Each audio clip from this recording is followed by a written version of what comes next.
Hello বন্ধুগণ, শুভ সকাল। প্রচণ্ড সর্দি, তারপরেও আর কাজ আর শখ কি থেমে থাকে? এই কামারাঙ্গাগুলো আমার এক ছোট বোন দিয়ে গেছে ওর নিজের বাড়ির গাছে। তো এগুলো আজকে যদি আচারের ব্যবস্থা না করি তাহলে নষ্ট হয়ে যাবে।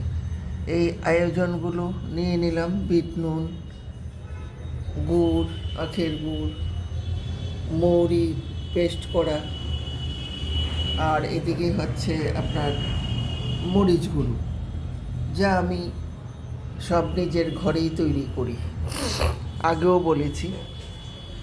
তো কামারাঙ্গা এমন একটা জিনিস, আপনি এমনিতেও খেতে পারেন। জন্ডিসের জন্য কামারাঙ্গার রস তো খুব ভালো জানেন। কামারাঙ্গার চাটনিও করতে পারেন। অনেকে আবার ছোট মাছ দিয়েও ছোট ছোট পিস করেও করে। আর আমি যেটা আজকে করব সেটা হচ্ছে আচার। বিট নুন বা এমনি নুন দিতে পারেন, তারপর ওই গুড়, মৌরি গুঁড়ো, আর এই যে আমার হাতের ঘরের তৈরি করা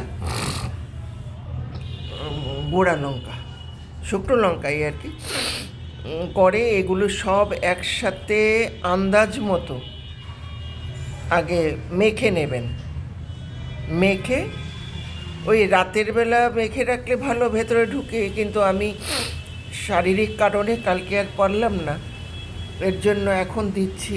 রোদও চলে এসছে আমার জানলার ধারে, ওটা মেখে দিয়ে দেব।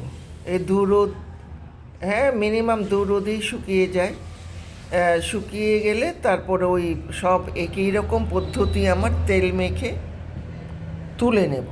তবে রান্না বলুন, আচার বলুন, সেলাই কাজ বলুন, সব কিছুই কিন্তু একটা আর্ট, যা উৎসাহ তো অবশ্যই চাই।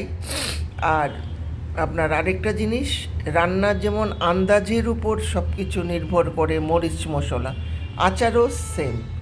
আর সেলাইয়ের কাজ হচ্ছে ক্রুশ বলেন, এই বলেন, সবই তো নিজের হাতে তৈরি করেছি, এখনও করছি। সেটাও আপনার নিজের উপরেই নির্ভর করবে।